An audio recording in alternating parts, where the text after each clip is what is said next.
Nous abordons aujourd'hui l'autre versant de cette période de la Seconde Guerre mondiale en Afrique, les occasions ratées de la décolonisation, en étudiant ce que nous avons appelé le temps des promesses sociales et politiques.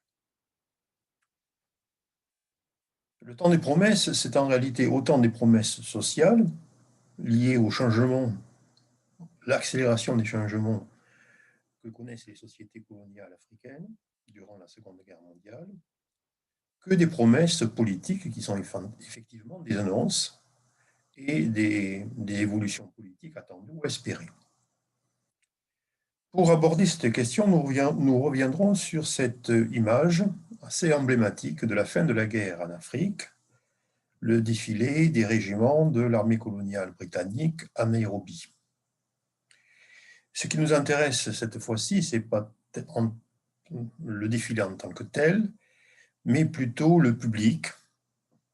Ce sont des habitants de Nairobi, des Kenyans, qui témoignent d'une certaine aisance, des chapeaux, des vélos, certes respectant le dress code britannique, mais qui ne renvoient pas à l'image, on pourrait dire, assez classique des paysanneries africaines sous le joug des puissances coloniales.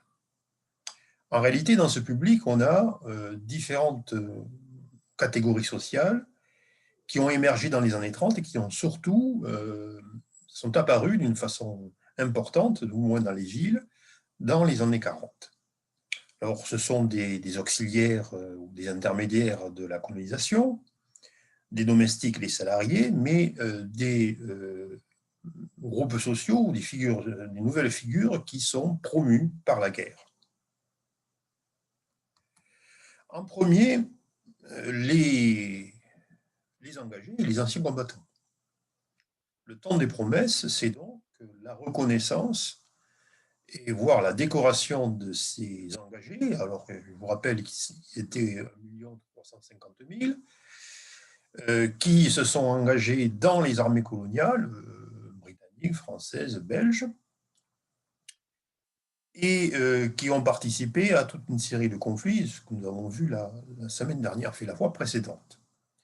Le fait qui est important, surtout si on compare à la Première Guerre mondiale, ce sont des engagés dans une guerre qui n'est plus une guerre de blancs, mais une guerre mondiale, où les races sont métissées.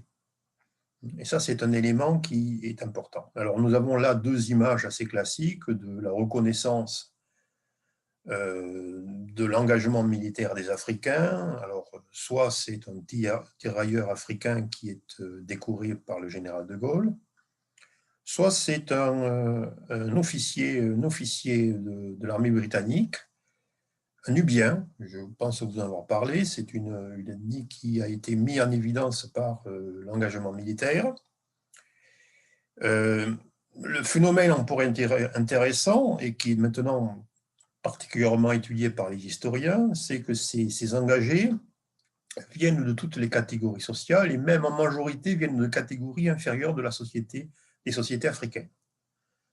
Ce sont soit des anciens esclaves, soit des enfants sans famille, des orphelins, soit des populations qui étaient plutôt périphériques, plutôt pastorales, soit des migrants urbains. Donc on a, au travers des engagés et de ceux qui vont devenir les anciens combattants, un dégradé ou assez fidèle de toutes les sociétés africaines ou de toutes les composantes de la société africaine.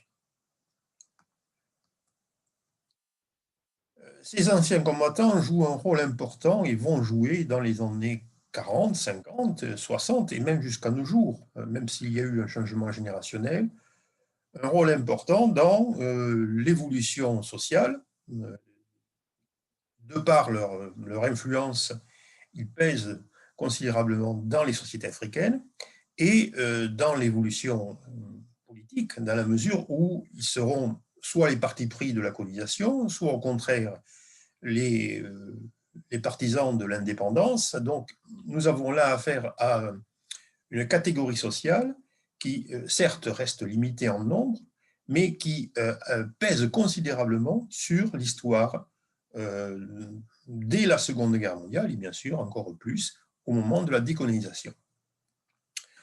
Donc un sujet particulièrement travaillé par tous les historiens, qui sont occidentaux, africains. J'ai bien apprécié le terme de l'historien Gregory Mann, native son, qui montre tout de même l'ambiguïté du statut d'ancien combattant et donc d'engagé militaire de la Seconde Guerre mondiale.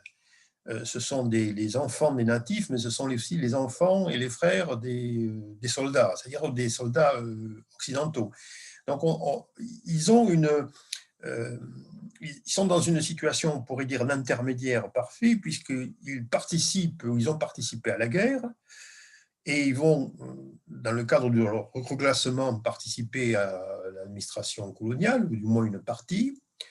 Et par ailleurs, ils sont issus des plus basses couches sociales de la société, c'est-à-dire ils sont l'illustration parfaite de la promotion, d'une promotion sociale. Alors nous avons là deux autres photos assez caractéristiques. Un tirailleur, un ancien combattant, un tirailleur africain, un congolais, qui montre sa carte des forces françaises de libération, c'est-à-dire en fait de ce qui va devenir la deuxième DB. Et nous avons ensuite un ancien combattant sénégalais qui, lui, témoigne au travers de cette décoration de toute la reconnaissance, de l'accumulation d'une reconnaissance autant institutionnelle que sociale et que communautaire. La guerre, c'est aussi l'apparition de nouvelles catégories sociales qui jouent un rôle de plus en plus important dans l'encadrement des sociétés coloniales. Alors, pour une raison qui est une raison presque démographique, c'est que l'essor de l'économie coloniale au travers de l'effort de guerre a sollicité un certain isolement aussi des colonies vis-à-vis de la métropole ou des métropoles, a obligatoirement sollicité une main-d'œuvre africaine pour des tâches qui sont de plus en plus des tâches administratives, des tâches d'encadrement policier, bien sûr, mais des tâches administratives ou des tâches économiques. Et donc, on voit apparaître des intermédiaires culturels qui, très rapidement, ont des compétences et des savoirs qui les mettent, si ce n'est à égalité, du moins qui les mettent en relation avec les élites coloniales métropolitaines. Alors, deux exemples là qui sont sur lesquels on peut s'arrêter, c'est d'abord l'africanisation du clergé qui, à partir des années 40, devient évident. Alors, l'africanisation du clergé, ça dépend des religions. L'Église catholique, l'africanisation est beaucoup plus lente parce que l'enseignement, la formation est très longue, à la différence du clergé protestant. Mais c'est un phénomène qui, en raison de la multiplication des séminaires, prend de l'ampleur, et on peut parler d'africanisation à partir des années 40. Et vous avez la deuxième photo qui renvoie à ce que les colons belges au Congo appelaient les évolués, c'est-à-dire en fait ces catégories de population qui, de par leurs compétences, même si ces compétences étaient limitées, comme nous le verrons, jouent un rôle de plus en plus essentiel et donc sont, on pourrait dire, à l'égal, sont à l'image un petit peu de l'européen. Donc le terme d'évolué fait référence bien sûr à l'acquisition d'une civilisation européenne occidentale.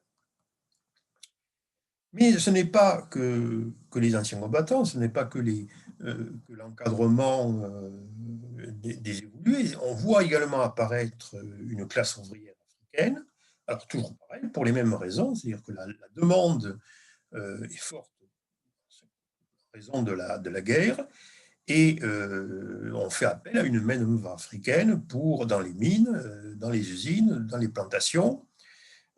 Là, vous avez une photo assez étonnante où, dans une mine qui est une mine sud-africaine, où on voit des mineurs noirs et des mineurs blancs. Donc là, il y a là une montée en puissance de catégories sociales qui sont essentiellement urbaines, puisque c'est dans les villes portuaires, qui sont des lieux stratégiques en ce qui concerne le soutien économique à la guerre, qui sont dans des villes administratives, mais aussi dans des villes industrielles et minières. Et ces catégories sociales relèvent, on pourrait dire, d'un changement important, puisque l'urbanité est un signe de réussite, hein, et d'accès à un monde qui est interdit, bien sûr, à la majorité des sociétés paysannes. Dans le domaine rural, il y a aussi des changements. On va s'en apercevoir un peu plus tard, parce que les phénomènes sont relativement masqués. Mais on voit durant la Seconde Guerre mondiale l'émergence d'une petite paysannerie de plantation. Alors, en réalité, une petite paysannerie qui a orienté ses productions vers des plantations caféières, cacaoyères ou théières, et qui est liée bien sûr au marché, avec des formes d'organisation inspirées bien sûr de l'exemple européen, qui sont des coopératives paysannes. Ce sont des changements qu'on n'observe pas dans tous les pays, mais lorsqu'on les observe dans certains pays, je pense par exemple à la Côte d'Ivoire, ça va avoir un effet important, comme nous le verrons, sur l'évolution de l'histoire.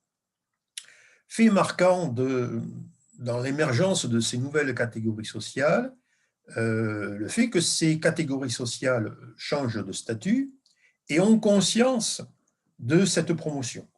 Là, je fais référence à un livre remarquable d'un historien américain, Johnny Leaf, ou anglo-saxon, sur l'honneur en Afrique, l'histoire de l'honneur en Afrique, où il décrit, on pourrait dire, les temps, on pourrait dire les périodes sur la longue durée où effectivement le sentiment de prestige, de fierté et d'estime de soi est important, et il signale bien que durant la colonisation, qui par définition est une période plutôt désastreuse de soumission, on voit s'affirmer, au-delà des périodes de rébellion, des circonstances de résistance, on voit s'affirmer dans le quotidien des comportements qui sont liés à ces catégories sociales émergentes.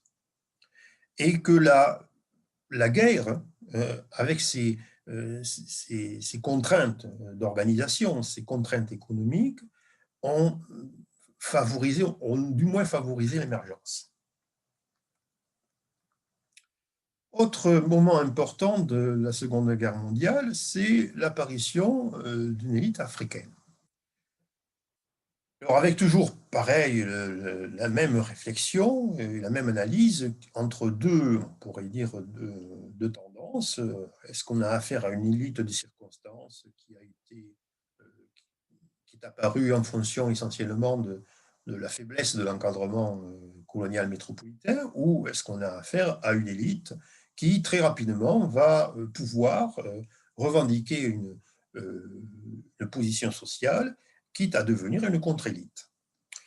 Alors, ces élites africaines sont des élites qui ont des compétences qui les mettent à l'égal des compétences de l'encadrement colonial. On n'est plus dans la catégorie des intermédiaires, même si pour les anciens combattants, il y a eu quelques officiers, mais enfin, en règle générale, ils étaient bridés, ils se limitaient soit au statut de soldats de première classe, soit au statut de sous-officier, mais en règle générale, l'engagement militaire était relativement limité en termes de grade et de carrière. En revanche, il existe dans les colonies et dans les métropoles, puisqu'en réalité, ce sont des gens qui ont été formés dans les métropoles, une élite noire qui, là aussi, durant la guerre, va avoir la possibilité, l'occasion de s'afficher et de s'affirmer. Alors, ça dépend également des régimes coloniaux. Les régimes coloniaux sont plus ou moins favorables à l'émergence des élites, et à l'intérieur des régimes coloniaux, il y a des situations locales, ou nationales ou régionales, qui sont plus ou moins favorables.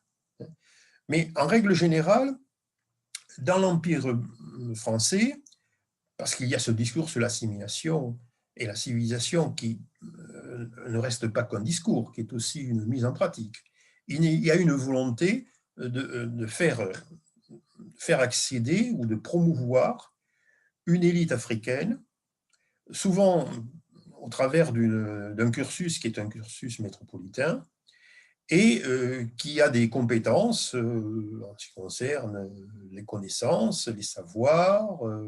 Donc, c'est les médecins, les universitaires, les juges. Enfin, on peut détailler ce type d'élite. C'est aussi le cas dans l'Empire britannique avec des différences importantes en fonction des régions. Mais il y a aussi dans l'Empire britannique ce souci, cette nécessité, certains diront, de faire émerger des compétences qui sont au-delà des intermédiaires ou des supplétifs. Hein. C'est d'ailleurs des compétences qui sont liées à des connaissances qui mettent ces promus à l'égal de l'encadrement métropolitain. C'est différent dans l'Empire belge, enfin dans le Congo belge. Là, il y a une volonté délibérée de limiter la formation à un enseignement de base, on pourrait dire primaire. D'une façon toute simple, c'est on prend le nombre de médecins qui ont été formés en Angleterre, en France et en Belgique, et on voit là l'énorme différence. Et c'est le cas aussi dans l'Empire portugais, mais on en a parlé très peu. Il y a donc des différences importantes, et donc vous avez à l'échelle de l'Empire français, on voit déjà dans les années 30 ce qu'on peut appeler des intellectuels, c'est-à-dire des élites qui ont des compétences et qui participent à un débat politique ou culturel. Alors le cas bien sûr le plus symptomatique, alors qui peut-être est excessif au travers de sa réussite, c'est le gouverneur de l'Afrique équatoriale française, Félix Éboué. Donc on peut s'arrêter sur cette situation qui est un petit peu exceptionnelle, hein, qui est à la limite qui peut être l'arbre qui cache la forêt, hein, c'est-à-dire qui peut-être, on pourrait dire, justifie la thèse de la formation d'une élite, mais aussi peut-être masque des travers dans cette formation des élites.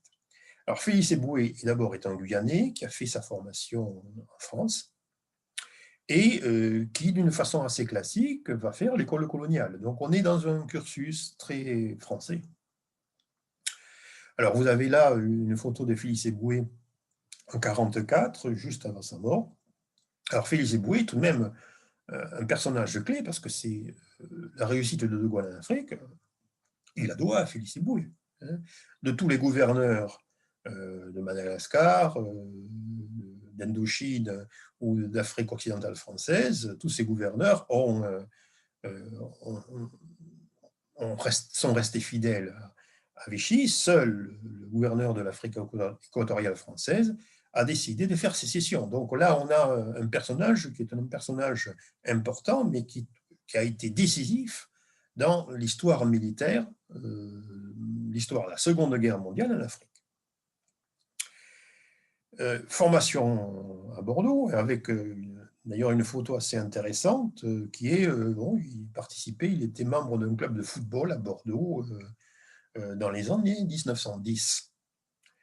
Donc on a là des élites qui sont en train d'émerger et qui, dans le cas français, mais aussi dans le cas britannique, ont déjà pris la parole dans les années 30. C'est-à-dire que le phénomène, certes, est validé par les changements durant la Seconde Guerre mondiale et les nouveaux contextes, mais c'est des phénomènes qui ont émergé dans les années 30 au travers de débats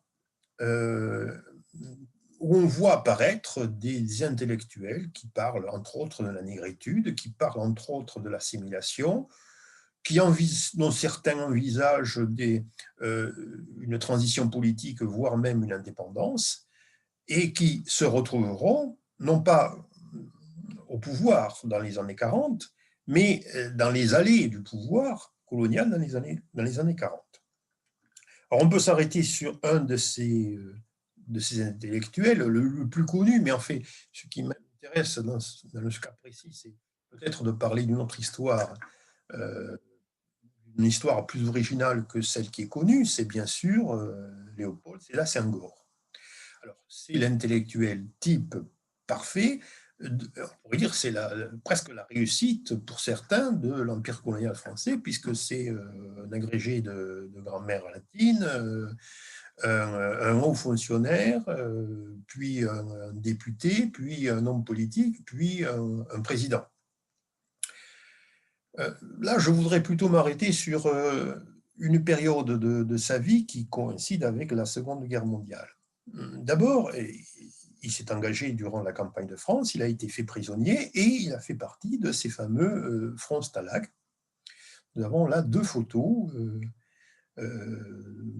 tirées de l'ouvrage de Raphaël Scheck, French Colonial Soldier in German Captivity, qui témoigne d'une histoire qui n'est pas banale. Hein, c'est-à-dire que Senghor va s'en sortir, c'est-à-dire se libérer de ces camps, parce que pour une raison qui apparaît banale, mais qui est assez symptomatique en fait des mentalités de l'époque. Il tombe malade, Senghor, vous le voyez au bas de la photo, il tombe malade du palu en 1942, dans ce camp d'internement qui était en France, et les Allemands sont tellement effrayés par sa maladie qu'ils le libèrent. C'est toujours pareil, il y avait une phobie prophylactique des nazis vis-à-vis des Noirs. Et il le libère, et donc il va s'engager dans la résistance et ensuite faire une carrière que l'on connaît. Il va d'ailleurs se marier avec, et donc vous avez une photo de son mariage, avec la fille de Félix Éboué en 1946. Phénomène aussi intéressant durant Léopold Sédar Senghor durant la guerre. Phénomène intéressant, il est parrainé, il a une marraine, comme d'ailleurs depuis 14-18, tous les prisonniers de guerre ou tous les soldats avaient des marraines. Et la marraine, c'est la tante de Georges Pompidou. Bon. Donc on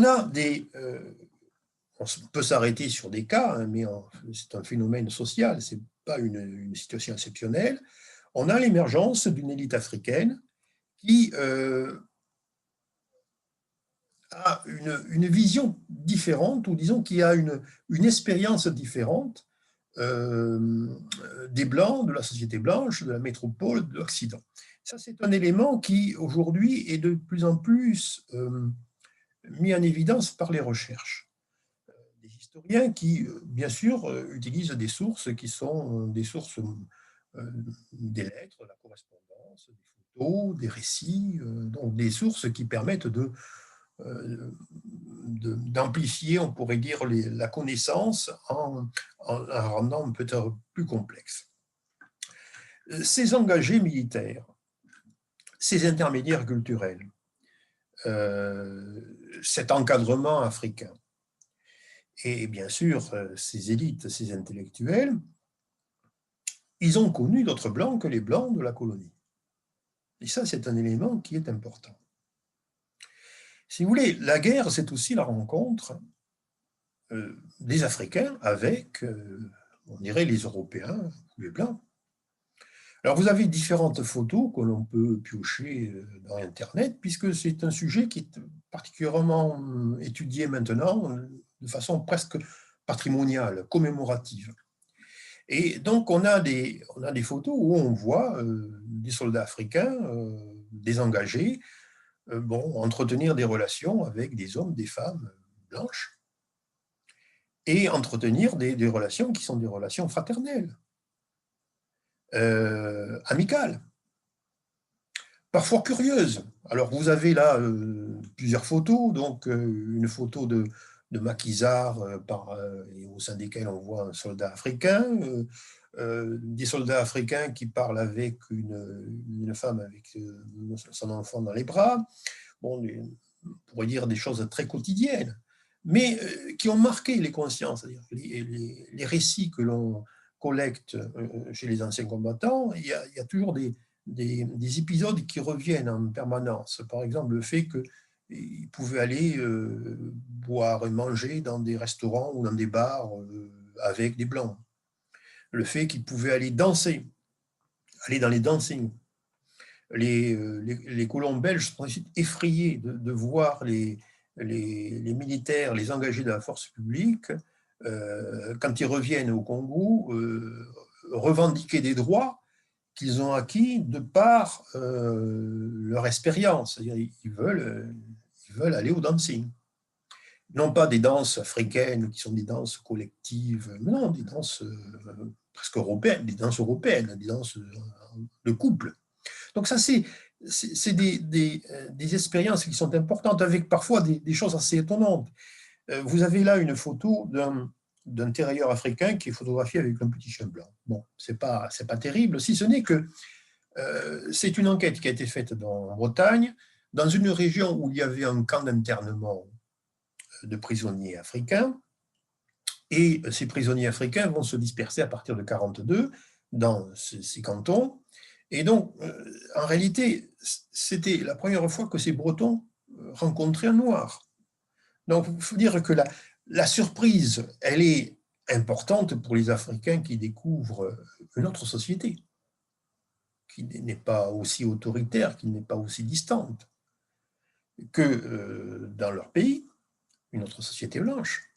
Et la surprise, c'est aussi pour les Blancs qui découvrent les Noirs, avec parfois la peur, mais aussi la surprise, l'étonnement et l'intelligence d'une relation sociale. Donc on a une autre histoire qui a commencé à s'écrire, qui malheureusement s'est vite arrêtée, puisque bon, ce phénomène d'échange n'a duré que le temps de la guerre. À ces changements sociaux, qui sont donc importants, il y a une réponse politique qui est apportée. Et ça, c'est l'élément déterminant, c'est-à-dire la synchronisation entre une nouvelle histoire sociale et une nouvelle histoire politique. La nouvelle histoire politique, c'est en réalité la prise de conscience de la question coloniale par certains acteurs politiques de la métropole et la nécessité au lendemain de la Seconde Guerre mondiale, compte tenu de l'effort de guerre demandé aux Africains, de prendre en considération des revendications qui sont soit des revendications d'égalité, de liberté, voire d'indépendance. Le premier acte de cette reconnaissance politique, c'est la déclaration de la Charte de l'Atlantique, qui est en réalité l'entrée en guerre des Américains aux côtés des Anglais, qui est la contrepartie, on pourrait dire, de l'engagement américain. Et cette charte de l'Atlantique envisage la situation mondiale, l'ordre mondial, au lendemain de la Seconde Guerre mondiale. Donc, en réalité, c'est l'ébauche de ce qui va devenir l'ONU. Or, dans les grandes déclarations de la Charte de l'Atlantique, il y en a très peu, il y en a 8, mais il y en a 3 ou 4 qui sont essentielles, dont une, la troisième, qui est la reconnaissance, là, le respect du droit qu'ont tous les peuples de choisir la forme de gouvernement sur laquelle ils entendent vivre. Et le fait aussi de reconnaître leurs droits souverains. Donc on a là manifesté d'une façon, on pourrait dire, symbolique, parfois calculatrice de la part des Britanniques, on a là une déclaration anticoloniale qui répond totalement à l'espérance, au souhait ou à la demande d'une partie de la population des sociétés coloniales, une partie de la population africaine des sociétés coloniales, qui font l'expérience, qui font des expériences nouvelles en termes de découverte de l'autre, découverte de nouvelles idées, prise de conscience des problèmes et émancipation psychologique vis-à-vis des Blancs.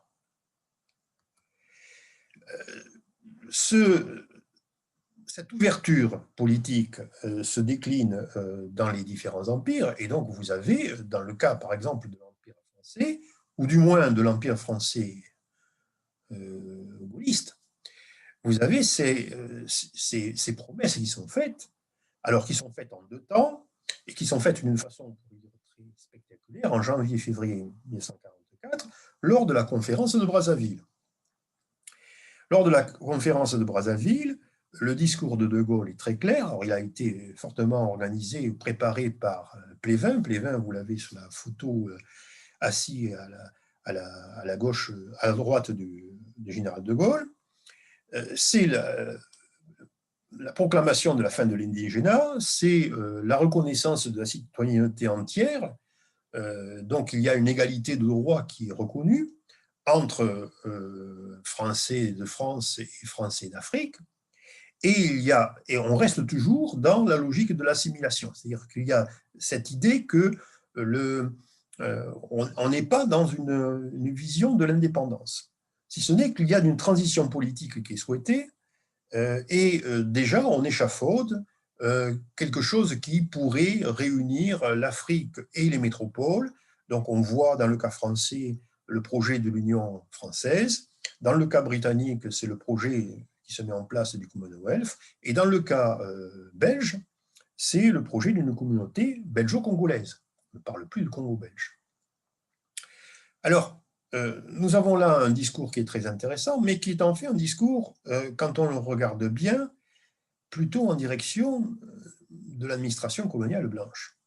Et c'est assez, ça se vérifie, on pourrait dire, au travers des images. Il n'y a pas de Noirs, il n'y a pas d'Africains lors de la conférence de Brazzaville, si ce n'est bien sûr, à l'exception de Félix Éboué.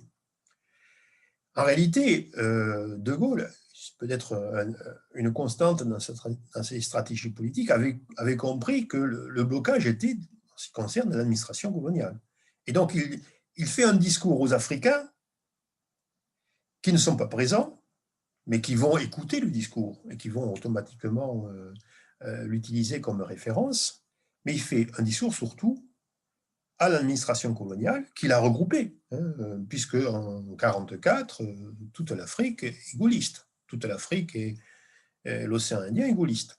Donc il y a là un élément qui est important et qui convient de démythifier. C'est-à-dire c'est un discours qui déjà pointe indirectement le problème qui va apparaître, c'est-à-dire la difficulté de faire évoluer la situation politique en raison des blocages de la part de l'encadrement colonial. Avec aussi, on pourrait dire, en termes de mémorisation, la construction d'un mythe, c'est-à-dire on présente souvent, alors là c'est le manifeste de Brazzaville, c'est-à-dire la création du Conseil de défense de l'Empire, on présente ça comme l'émergence d'une Afrique politique indépendante. Non, ce n'est pas du tout le cas, c'est tout simplement la construction d'un projet politique autour de De Gaulle. Durant cette période, il y a enfin des changements importants que l'on observe dans tous les pays, c'est l'apparition des organisations politiques. Durant la Seconde Guerre mondiale, il y a très peu de résistances, de rébellions telles qu'on les avait observées dans les années 1910, 1920, voire encore dans les années 30. Non, on sent très bien qu'on a changé de monde, on a changé de période. Donc, les partis politiques qui vont apparaître et qui vont gagner le pouvoir au moment de l'indépendance, ces partis politiques se sont constitués aux alentours des années 40. Alors que ce soit des partis nationaux, des partis régionaux, que ce soit des organisations de jeunesse, que ce soit des syndicats, les années 40 sont des années où, effectivement, se multiplient les initiatives. Alors là, je prends un seul exemple, qui est la création de l'ANC, des jeunes de l'ANC. Alors, c'est important puisque Mandela sera un des leaders de cette jeunesse de l'ANC, qui fait un meeting à Johannesburg avec le Congrès indien. Alors, donc vous avez une photo de blancs et de noirs, mais les blancs sont des métis, ce sont des Indiens. Et le phénomène va très rapidement s'amplifier, avec d'ailleurs une stratégie un petit peu différente. Du côté britannique, le pouvoir britannique est conscient de la nécessité, à la suite de la Charte de l'Atlantique, de préparer une transition politique, voire d'envisager une indépendance. Et donc, vous avez en Grande-Bretagne, en octobre 1945, une conférence panafricaniste, mais qui est très importante. Alors, le panafricanisme a émergé au début du XXe siècle. Il y avait des congrès tous les 4 ans, sauf qu'au lendemain de la Seconde Guerre mondiale, le congrès panafricaniste prend une dimension qui est bien sûr exceptionnelle, dans la mesure où il y a eu la Charte atlantique. Et les Anglais organisent ce congrès, ils invitent des représentants de tous les pays, et donc vous avez dans la photo officielle des représentants des colonies britanniques, vous avez de futurs leaders nationaux au Kenya, en Zambie, au Ghana, et dans les Caraïbes également. Donc il y a là du côté britannique, on voit très bien que les Britanniques ont tiré la leçon, ont pris conscience que les sociétés coloniales avaient changé durant la Seconde Guerre mondiale et que l'annonce de réformes politiques qui avait été faite d'une façon très symbolique devait automatiquement et assez rapidement ébaucher une transition politique. Ce n'est pas le cas en France. En France, vous avez un repliement. Dès fin 44, début 45, vous avez un repliement. Alors qu'on est toujours dans le cadre d'une assemblée constituante qui peut envisager des réformes politiques cohérentes concernant, on connaît les réformes cohérentes concernant la métropole, mais concernant également l'Empire. Et là, il y a une réticence manifeste de tous les partis politiques. Bon, plutôt le MRP que le Parti communiste, mais en fait, tous les partis politiques sont plutôt réticents à l'idée de lancer un nouveau programme politique et de répondre à cette attente des sociétés africaines. Et c'est à cette occasion que l'on voit apparaître, là aussi, un personnage qui est important, qui est le futur président de la Côte d'Ivoire, Félix Houphouët-Boigny, alors que vous avez en photo, qui, prenant conscience avec les autres députés de l'Assemblée constituante venant d'Afrique, va organiser une réponse. C'est l'occasion du manifeste de Paris. Le manifeste de Paris demande qu'il y ait des réformes politiques qui soient entreprises dans le cadre de l'Union française. C'est-à-dire qu'on n'en reste pas au discours de Brazzaville, qui était très généreux, mais qu'on mette en pratique ce discours au travers de réformes politiques et de réformes administratives et de réformes économiques. Il va le faire de deux façons, d'abord à Paris au travers d'un manifeste public, ensuite au travers d'un congrès qui se tiendra à Bamako, où il va organiser ce qui sera le Rassemblement démocratique africain, qui est le premier parti panafricain francophone, Houphouët-Boigny, qui va devenir, comme on le sait par la suite, un des artisans de la France-Afrique, mais qui, à ce moment-là, a pris conscience que la guerre mondiale avait changé le cadre, les esprits, et imposé des changements importants au niveau politique. Alors nous verrons que cette analyse ou cette demande n'a pas été entendue. C'est le sujet de la prochaine séance.